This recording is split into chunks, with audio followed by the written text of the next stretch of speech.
They, just before you rush down to Tamarkan, if you don't mind, yep.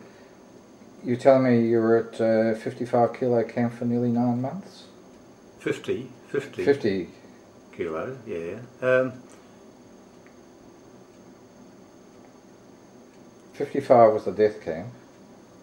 55? Yes. Oh, I keep saying 50. Yeah, no, 50 was because I always thought it was 55, but then yeah. something in this book here, and I thought that you said no to the 50 camp. There were 2 camps. 55 was for the Burma people, and 50 camp was a group of 2,000 that were brought in from Thailand. It's as I thought originally, because talking to you or talking to someone, I've convinced myself now it must have been the 50. You know, we always thought it was a 55. Yes. I'm sure. Yeah, that's right. Yeah, I'm sure. And yeah. Look, I can't remember, but I know I was about 9 months off my feet anyway. Yeah. And well, with crutches. Yes. And then when I got down to Tamarkan and it healed up, but I still was having a battle to walk because I lost the tendon, had to get used to walking without the help of that. Anyway, in the finish, they used to get POWs to kill the yaks for them. You know, we'd get a yak now and again to go into our stew down in that camp, and I got a job slaughtering there for a while. And then I don't know, for some reason or other, they dragged me off that. And then I got a job on the pump house, because they had the pump going like the old trolleys on the railway line, one each side, like that. That had to be going 24 hours a day. Yeah. And I got a job on that. And then they must have reckoned I was good enough to walk around, so I had to go out to work again then, on the line. And from then, but I was sent to Wampo. That's right, went on the party up to Wampo. Yeah, that's where Bill Morris was very crook there, and I was getting, if you were lucky, occasionally 10 cents a day they were paying us. And I had a few dollars, and Bill had been very crook. I think it was malaria he had, and there's a chap went out through the fence and he come back and he said, "I got some eggs, do you want some eggs?" And I bought a couple of eggs, and I gave them to Bill, and Bill said, "Oh, okay, you eat them." I said, "No, I'm doing all right here." We were right alongside the cookhouse. We used to get what they called the kra, which is the burnt rice on the koalis, and you had to scrape that off, and we used to get that and eat that because we were near the cookhouse. And Bill, he said I might have a chance to get some sugar, so I gave him a couple of dollars. He never ever used it. He didn't need it, and he gave it back to me. He said, "No, I haven't needed it." So he gave the $2 back to me, you know. And I never forget that. I said, "Well, it's for you, Bill," because you know, you sort of shared alike there. But he wasn't camped where I was. He was at the other side of the camp somewhere at the time, because I was camped near the pump station.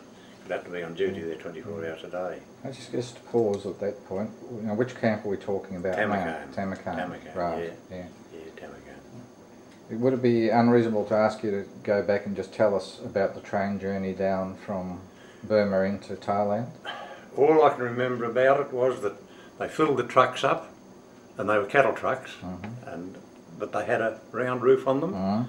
They filled them up and then put about a dozen of us up on the top. And I spent, I don't know how many days it was, on the top of that. And, you know, if you wanted to go to the toilet or anything, someone had to hang on to you while you went over the edge while the train was travelling. And the little bit of gear you had in your haversack, and you had to take it in turns to have a sleep, because imagine trying to sleep on a curved truck like that. Someone sitting each side of you so you didn't slip off, then it was someone else's turn to have a sleep. And did you get burnt by the cinders coming out? You know, like these don't remember. Because they were burning wood. Yeah, I don't remember, no. But I know it was, we were glad that when the trip finished. Yes. Oh, that's right. And I think the Allies must have started machine gunning. They had spur lines that they used to run the trains off into. And they started machine gunning them, and we were worried about this, because of a night time they'd run off into a spur line, and of course we were expecting the machine guns to start up any time when the planes come over. But we were lucky, we never got machine gunned, and we went right through then. Now when you get to Tamarkan, what was the contrast of the camp set up there to how you've been? It's almost like being home. Except for the bugs. The bloody huts that were there, the bugs had really multiplied. They'd been empty for a while, and there's always bugs in the huts. But the bamboo split in half. It was hollow underneath. And you sat on the edge of it like that, and you wonder what was crawling, and put your hand under. You almost get a handful of bugs, and well, you never got much sleep for a while. But we gradually got rid of them by virtually catching them. And then of course we had the lice there. We didn't get any of this till we got to this Tamakan camp, which had been a base camp. Yes. And the lice, the little white sods, they'd get into our blanket, and you have to stick it out in the sun before you went out to work and leave it in the sun all day, and used to get rid of a lot of them like that. If you had time in the daylight and you sit around, you'd cracking them like fleas. Yeah. Did they smell? No, the bugs did though. No, the lice didn't. No, the bugs did. They used to stink. Yeah. But then something else you got used to. Now, were you in Tamakan when the Allies were trying to bomb the bridge? The first raid, and that's when I got buried on the first raid. What happened there? We were on parade. It was one evening, and we were on parade. We were being counted, and we could hear this aircraft, and someone yelled out "Squawky." That's the Jap thing for plane. Squawkies, and didn't take any notice. Thought they'd be Japs, and then someone said, "I think they're ours. I think they're ours."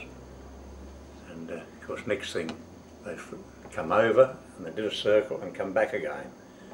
And the next thing we heard the swoosh of bloody bombs, and they missed the bridge and lobbed them all in the camp. And all I remember, then everything went black, and I sort of thought, oh, I've had it. Anyway, I was up to my shoulders in dirt, and I managed to scramble out, and I think someone got hold of me and pulled me out. And I said, Christ, I thought I'd had it. I said, well, right, there's a lot of blokes around here buried, we better get to them. And I started to dig, and then I couldn't stand up, my legs went. Just reaction set in, and anyway, someone grabbed me and dragged me out of the way and said, you lay down there for a while. And just then I remember, I don't remember ever helping though, to dig them out. I was carted away, but I wasn't hurt. It was just reaction, and my legs wouldn't work. Yeah, and there's a lot killed there. Now, when you saw something like 39, it's the figure that Claude Anderson has mentioned. When you say you were buried, had you jumped into a slip trench? Yeah, or? Under the we had trenches under our platforms, and they also had trenches around the side that they'd dug. I forget whether I went under the platform or down into a trench down the side. Anyway, but it's only about not much more than a foot deep. Yes. You had to sort of lay down there. Yeah, I don't know how far away this bomb landed, but it I felt as I lifted up and then down and then everything on top of me. Now, we're at Tamakan, and Arthur Moon was a doctor there. Does that name ring a bell? No. Did you know of the English officer who was responsible for the building of the bridge, called Colonel Toosey?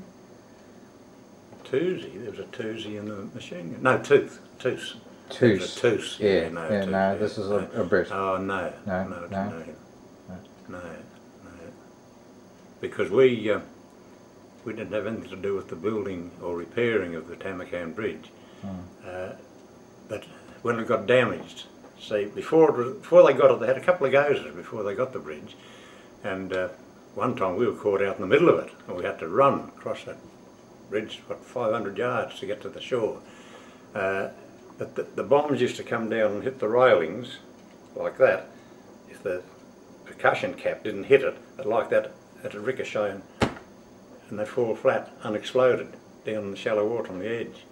But out on this, it's a bit hazy now. I just remember running. I was only ever out there once, I think, when there was a raid on. And of course, after that, once they did get it, well, they never worried about that bridge at all. They worried about the one that we were building down the river a bit. The wooden one? The wooden one, yeah. Well, they knocked that up in, well, no time, really. Because a waste of time, it would have been too much to build the big one. Yeah. And that's where they had us down on the beach. There's a bit of a